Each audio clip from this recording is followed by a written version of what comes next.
Right. Good grief, that's dark. Hey there, whoever you are. Just a little bit of blurb. Yes. Oh, that's a good cough. Oh, come on, speak!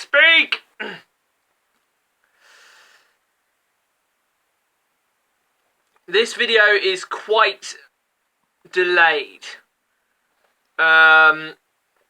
Because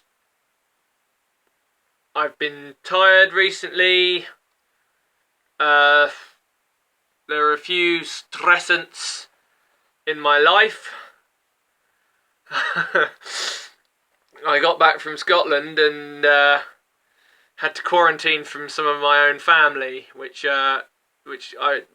maybe I should have seen that coming, but I was not ferociously, but now and quite often fuming about that. So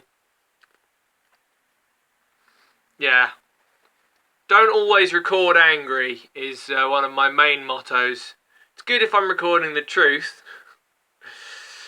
Maybe there'll be more episodes of that, but yeah, that wouldn't have happened if I hadn't picked up the camera angry. But get back on track. Yeah. So yeah, there are one or two bits in the video that are going to be a bit odd. I mean, most of the video is odd because it's all this. Yeah, you know, but tried uploading this first time round, and I ended up watching it for 3 or 4 times, which gets the views wonked, and a porn star decided to be the only commenter in the, you know, down there. Not like that, but so I'm just going for a complete re-upload. Anyway, the video is long enough. The video is long enough as it is.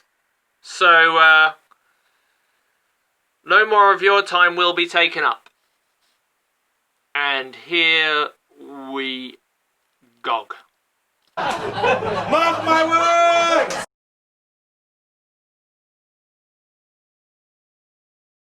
Mark my words!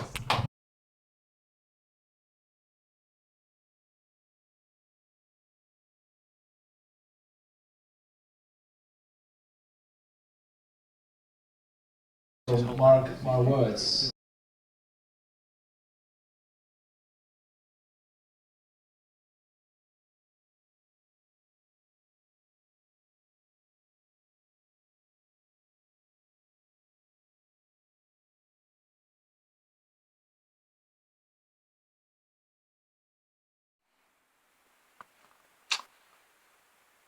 Ahoy there. It's been a while, possibly, since I just sat in front of a camera and talked to whoever you are. But what I want to do, and understand that I didn't want to be looking the way I do. For this, I might record all of this again, re-record it, etc, etc. But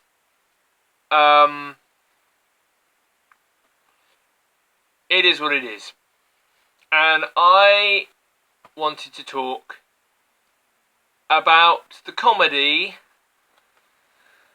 that I do when there isn't a global pandemic. The comedy that I do publicly to public audiences, and comedy that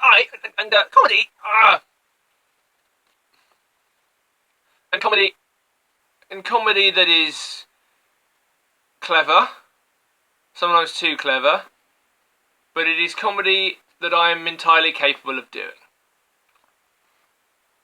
It is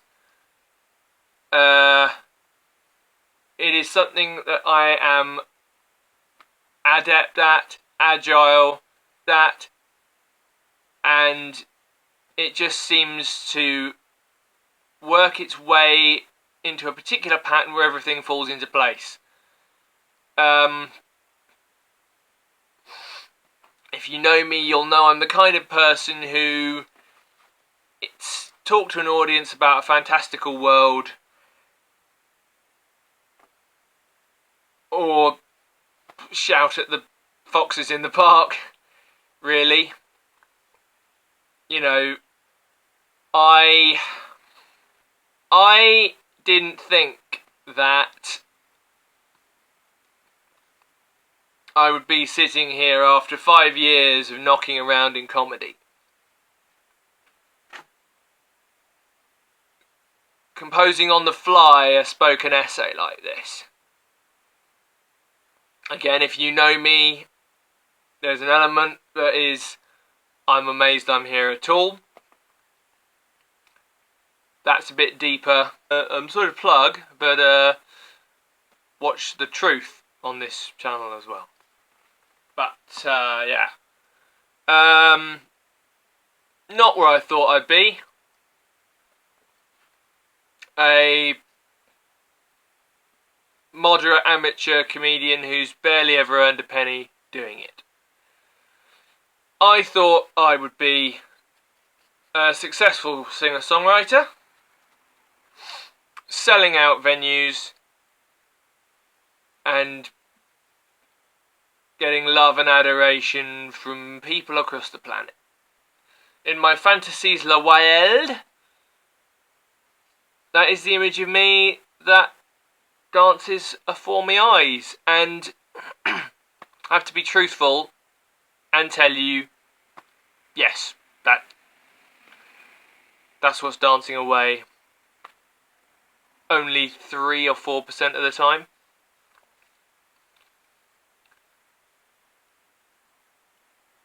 I'm not.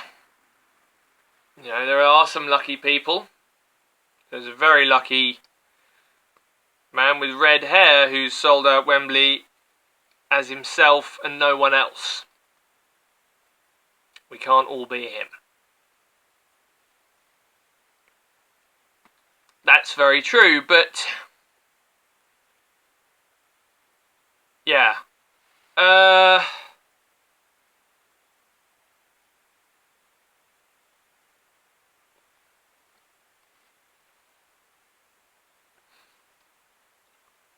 Comedy means a heck of a lot to me, and I think the full speech I was going to do, I'm already not going to do. I'll save it for some other time, but I've got to say something today because I'm that kind of person. Comedy, in the 5 years that I have been doing it, has become more important and less important. It has become more of a weapon in terms of satire. It has been horribly overlooked in terms of arts protection for you know what. But, yeah, people being offended by jokes, that has become a thing.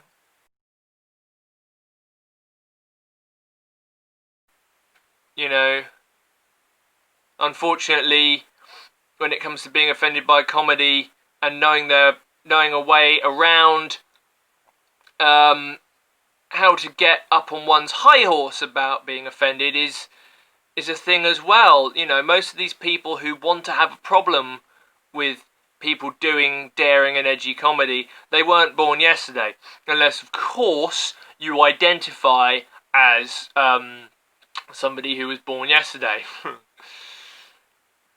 You know, it's quite a kettle of fish, unless of course you identify as a kettle of fish.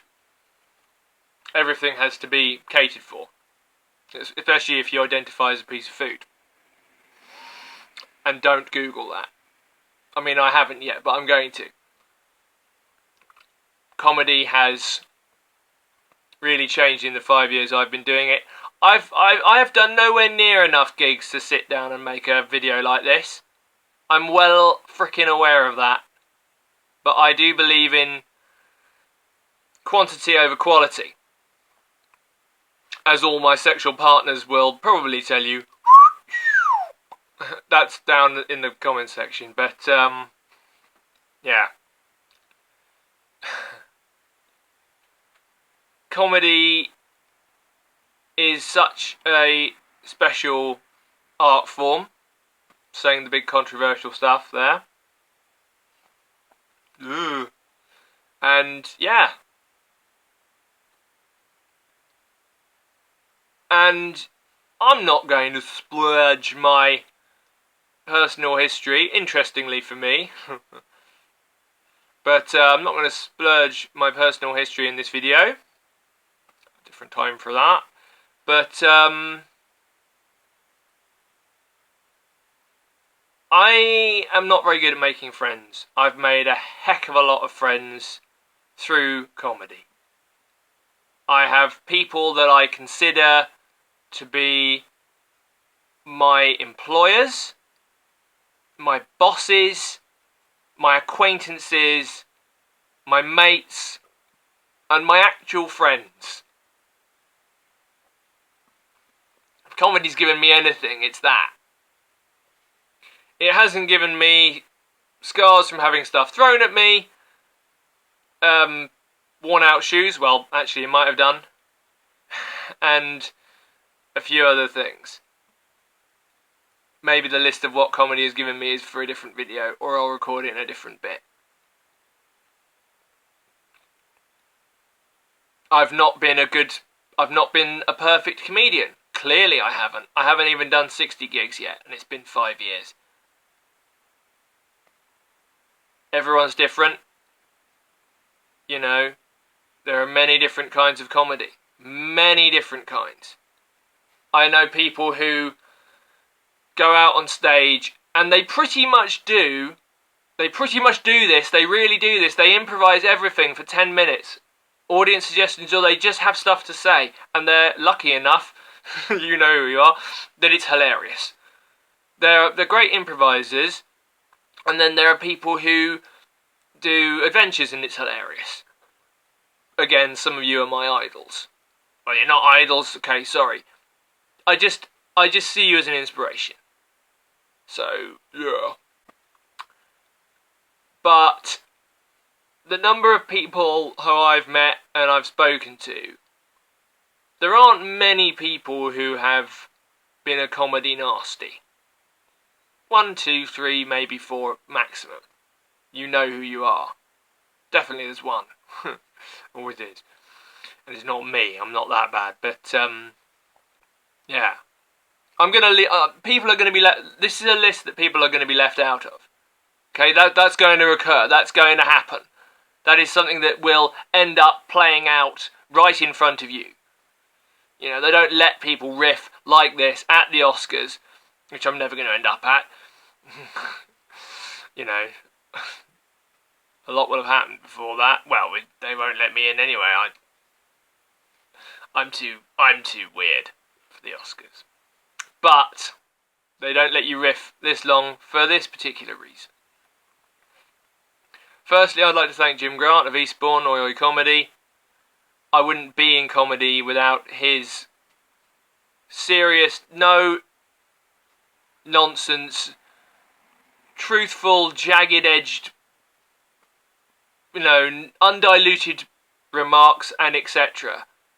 Very strong life-related patter. Joss at the Owl and the Pussycat in Hastings, you lit the firework, or the fire jerk, if you will, but Jim is ridiculously important. Jim is important to many of us. To a degree, still behind the scenes, that's probably how he likes to be. I don't know, I can't speak for Jim. I won't. I'm no good at making puppets, and I haven't met Nina Conti yet either. That's an inside joke. That's not a sexual thing that I just did there either. Ad-libbing your hot points. So thanks to Jim, the two Ants, Brighton, Ant McEwen, Anthony Ayton. Again, you've given me gigs. Thanks for every gig you've given me. KO, and a few other people who've given me gigs recently. I'm really sorry, I don't know how to pronounce it. But Michael, the gig, the single or the first post-lockdown gig that I had this year, I really fucking needed that. So thanks for that. Right, here goes. Riggs, William, Oliver, Tandy, Kate, Shah, so many others. Carl, Ben, Mark S,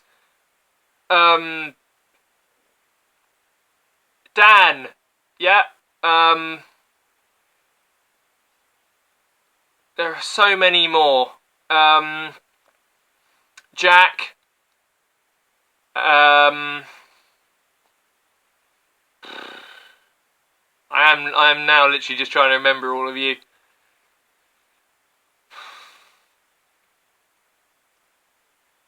There are others. I mean, I might have to record a list. I mean, I'm sorry it was that was done in one take. Alex, there you go. Alex, James, of course, can't forget James. Then of course there's Ben. Other comedians that deserve this kind of shout out.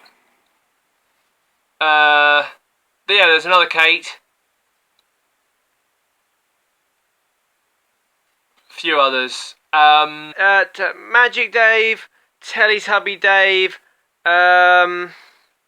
Rob, Lynn Ruth, Mooney. I'm going to leave most of the women out, not because I'm not a feminist or something, or etc. It's just I'm hopeless at talking to you. So, yeah, you know, I'm really awful. Well, not awful. I'm not awful enough. I probably am really in terms of feminism, but I'm just really shit at talking to you. And that's probably more my fault. Very much. So, yeah. Karen B. Anna B. Kerry G. Bush. Helen Bauer. That's another one. Helen. If I wasn't so... No, let's not go there. But, Maisie Adam. Another one. She's recognised me twice now, even in a crowded station when I didn't think I was going to run into her.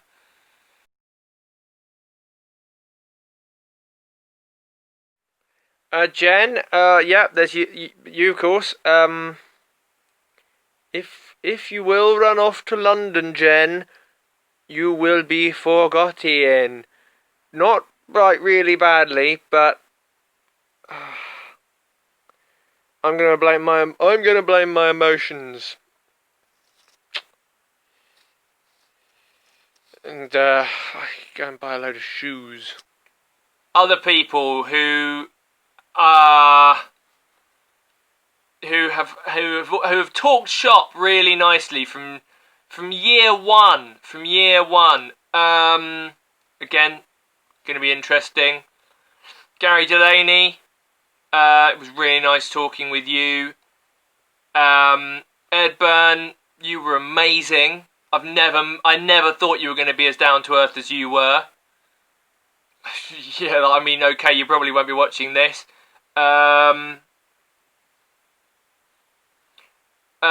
Lee Nelson / Simon Brodkin. We've got a bit of a rivalry. I know that. James Acaster. It's interesting that we're probably frenemies and not friends. There's a few more of you. it's Dave Chawner. Oh, Dave, I know I stick out like a sore thumb. I really do. But every time we meet up, you are so nice. I could be on the brink of suicide, meet you, and I wouldn't be on the brink of suicide. And you can read into that whatever you like. Al's the Beckett King. You're a top fella. We don't just get to kind of tangled into each other with hair. You're amazing. Chris Young, Hastings Comedy Fest. The past videos about how thankful I am to Chris in that particular festival. I didn't win a competition, but I did well in a Hastings festival related against each other kind of fandango. So yeah, that's a thing. Phil Jupitus, Phil, until we meet again, mate. I hope that next time we meet up, I can deserve to be in the same space as you. I don't know if the joke that we wrote together was a joke you ever took to Edinburgh. Industry stuff, mate, industry stuff. But, I mean, I've tried talking shop with some of the late greats. Neil Innes, I don't know where you are, mate. I hope you're rocking and rolling away. And other people like that. You know, that's another thing that I would like to address, really, is that I know I am a heckler. I can't help myself, okay? I'm in the industry, it's going to occur. It's going to be something that just happens. You could have been going in your career, you know, for 10 years. You could have just started that week. If I don't know, my mouth isn't going to stay closed.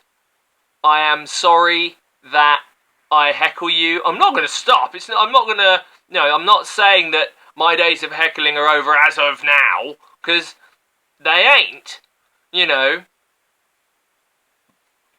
And I've been threatened with all kinds of things, really. Stephen from Comedia said that I was annoyingly good. And then I think the bit he said after that is so rude I can't repeat it. But it was in jest. There he wanted to put his arm down my throat. Ad lib. But yeah. I've heckled many of you. I've heckled Simon. I've heckled Gary. That's why James and me are frenemies. I'm sorry to say this, Mark as well, I know, etc. You've made me a better comedian because you've let me test out my material. Russell, we have a good rapport. Rich, when Forest Row returns, I'll be there for you, mate, hopefully. Unless, you know, Forest Row finally builds a wall around itself and becomes super duper unique. It could happen. I wouldn't put it past them. They'd do it in good reasons and it would be a kind of wall made out of knitted bits of wood. There's a word for that, which is annoying me that it's not tripping into the grey matter, but coppicing. No, it's not coppicing. I can't coppice with this, but yeah, I'm corpsing now on digital stage, but because you've let me heckle you, I've even heckled Frank Skinner. That was quite interesting. We haven't talked, but yeah. So yeah, I've heckled Frank. Didn't get an opportunity to heckle Dara O'Brien. Watch out, Dara. I'm coming for you. You'll regret talking to me.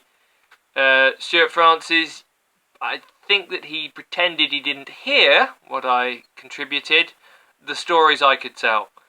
Come and see my show when I finally fucking do it. But because you've let me heckle you, Mark as well, Mark W. That was a really good experience. That I'm gonna say that our relationship isn't over in that respect. But yeah, but no, because you've let me heckle you. You have helped me become a better comedian, and you will. I write some of the best material when I'm in kind of competition with you guys and gals and intermediates. I salute all of you. I salute absolutely all of you. Okay, today is all about me, yeah, this one here, but all of this.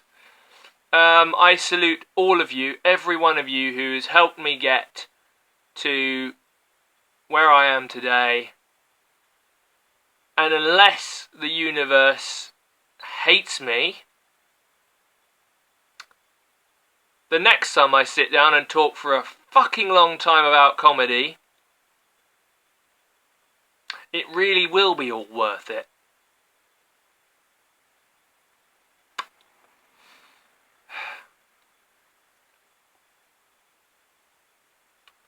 I mark my words.